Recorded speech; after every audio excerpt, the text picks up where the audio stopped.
Greetings, discrete math students. In today's extra example video, we're going to consider several quantified statements, and at first glance, they're going to look very similar. But what we'll see is that as we make some alterations, seemingly slight alterations to the form of the quantified statement, it can actually have a pretty drastic effect on things like the truth value and the proof, the work involved in proving or disproving the statement. I think this is really a really important insight and important examples to see. So let's get into it. Okay, so again, spoiler alert, I suppose, a little bit, but the moral here is really that everything matters with quantified statements. The order can often make a big difference in terms of which order the quantifiers come in, as well as the domains. I think we've already seen that to some extent, and so forth. So let's take a look at our first statement. Okay, so there exists a positive integer m such that for every positive integer n is greater than or equal to m. So you could experiment with this in various ways, but if we just think about kind of in everyday language what this is saying, it's saying that there is a smallest positive integer. And we know that that is a true statement. So I'm going to say true here, and then we go ahead and prove it, and I think you know what that smallest integer is. Okay, so I'm going to, because it's a existentially quantified statement, I'm going to start by indicating my example. And we'll say take m equal 1. Okay, now the next portion of the statement that I come to is universally quantified. It says for every positive integer n. And so here we need to use a choose method. So I'm going to say let n be a positive integer. So I'm just going to do it this way, just to save a little bit of writing. Okay, let n be a positive integer. And now our goal is to demonstrate that n is greater than or equal to m. Okay, which we can do. Let's see. Yeah, I did a little differently in there. Okay, so let's note that then, by definition,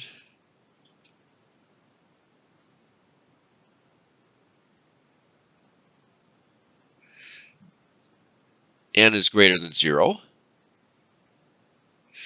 and actually that it's going to follow that n is greater than or equal to 1. Let's put in a little more detail to that. And I'm going to say since there are no, a little bit weird wording, but I think it's makes enough sense here. There are no integers between 0 and 1. Okay, so there's nothing else in there greater than 0 that n could be. It's actually got to be greater than or equal to 1. It could be 1, so let's say it follows that that n is greater than or equal to 1, or in other words, n is greater than or equal to m. So there we go. We've found our example m, such that for our arbitrarily chosen positive integer n is greater than or equal to m, and so that completes the proof. Note well that this particular quantified statement is true. Let's mess with it. Okay, so if you compare statements 1 and 2 here, you will see that really there is only one change, and that was a change in the domain. Up here in number 1, our domain was z plus. Okay, this was a true quantified statement.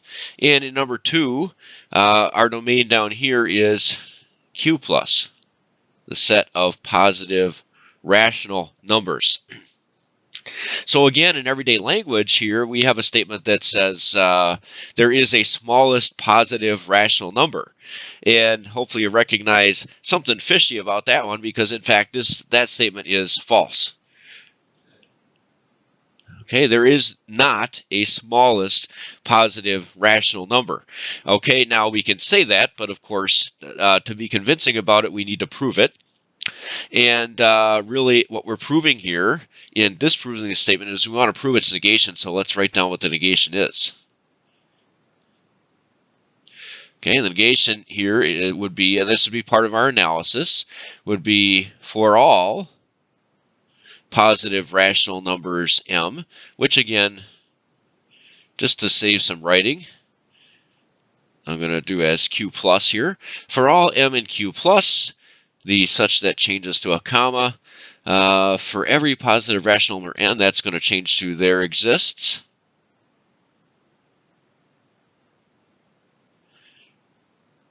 a positive rational number n, so that'd be n in q plus,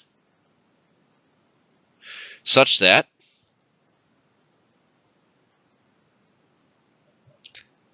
n is, we got to negate our property now. Negation of n greater than or equal to m would be n less than m. Okay, so this is what we want to prove. Okay, and you'll see there'll be quite a bit more to this one than there was to the previous one. Again, just with that little change in the domain. Okay, so now we have a universally quantified statement overall that we're trying to prove. So we'll let m be in q plus. Okay, now we could, there's varying levels of detail that we could put in here, but let's actually put some detail in and say what this means. I'm just going to say, by definition, we could say that m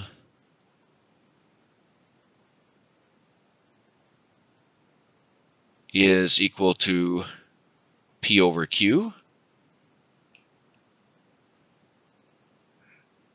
or some integers p and q,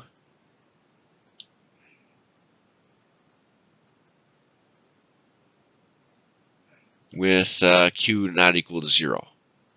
And I could see some integer p and non-zero integer q, but I guess we'll say it this way.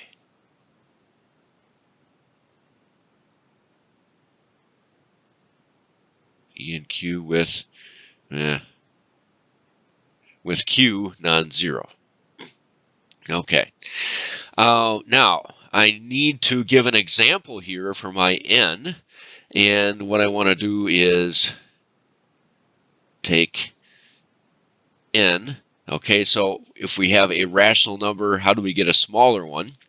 Probably the easiest thing to do, if we do a little bit of analysis up here, here's 0, and m is over here somewhere. Something that would be smaller and yet still positive would be m over 2. Okay, so I'm going to take n equal to m over 2. And by rules of division, we could say it follows, let's see, erase. It follows that that n equals p over 2q. Okay, we already know that p is an integer, and 2q is also going to be an integer. In fact, it'll be non-zero. I'm gonna just say, well, let's see. Since z is closed under multiplication,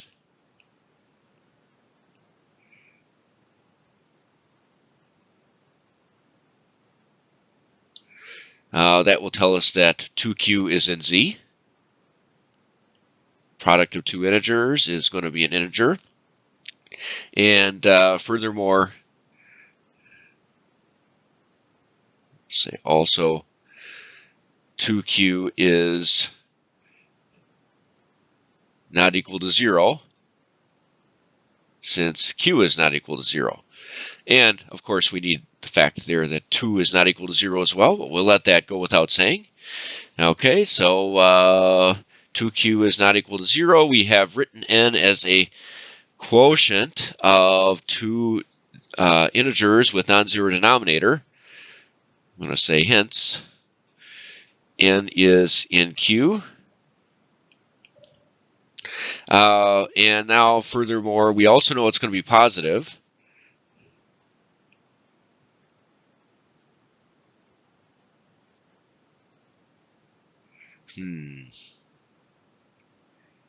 Yeah, okay. As a quotient of two positive numbers, we got it as m over 2 there. 2 we know is positive as well.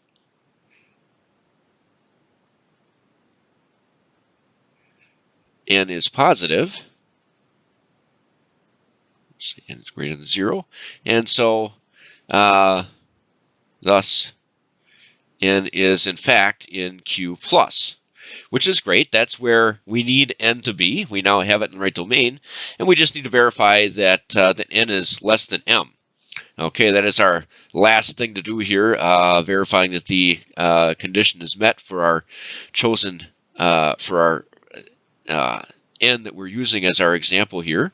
Okay, and for that we can start with 1 is less than 2, a known inequality. Okay, so just going to say we know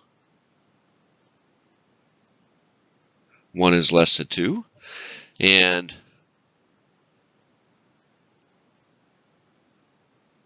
multiplying both sides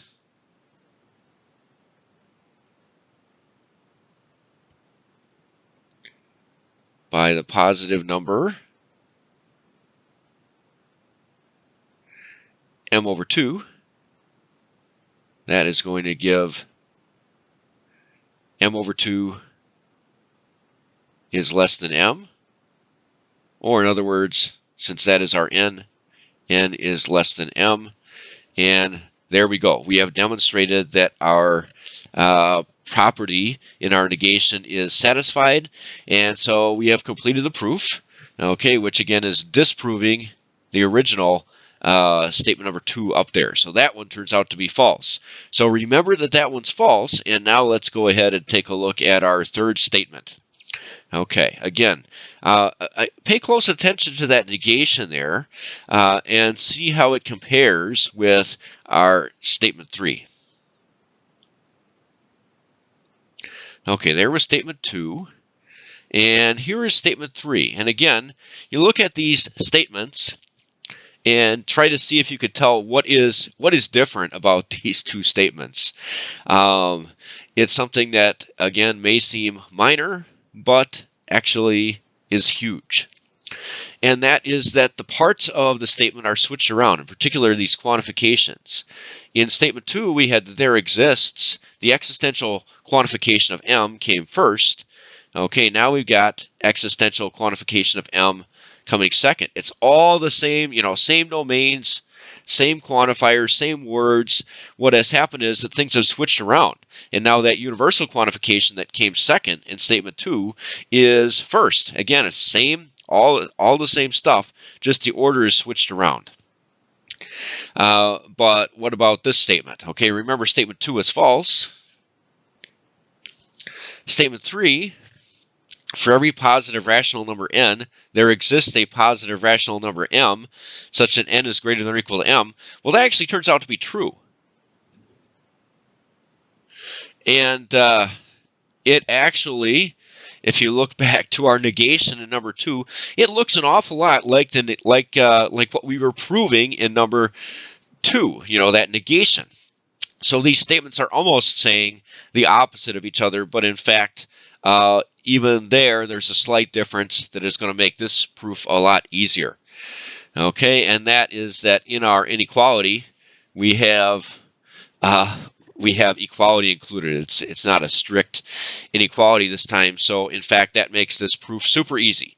But of course we want to structure it properly. Let's do that. We're going to use the choose method here since our statement is overall universally quantified. So I'm going to say let n be a positive integer. Okay, now I need my example of a rational number m such that n is greater than or equal to m, and I'm just going to take m equal to n. Okay, then, okay, maybe this, I don't know, this almost seems too obvious to say, but I think we need to say it. If m equals n, then certainly n is greater than or equal to m. Okay, because it's got a disjunction there, and equality is included, so yeah, n is greater than or equal to m, and there we go. There's our example of our m. It's just, we can take it to be n itself. So you almost feel like you have to say a little something more here just to wrap it up. Almost seems too short, since m is a positive rational number satisfying the condition. And that's it.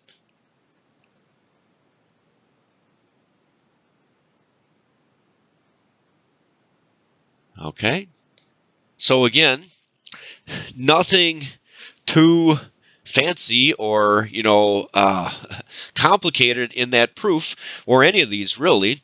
The point here is really just to illustrate what a big difference subtle changes can make, and that we have to adjust our proof method to compensate and to address exactly what we are seeing in that statement. Hope that makes an impact, and we'll see you again soon.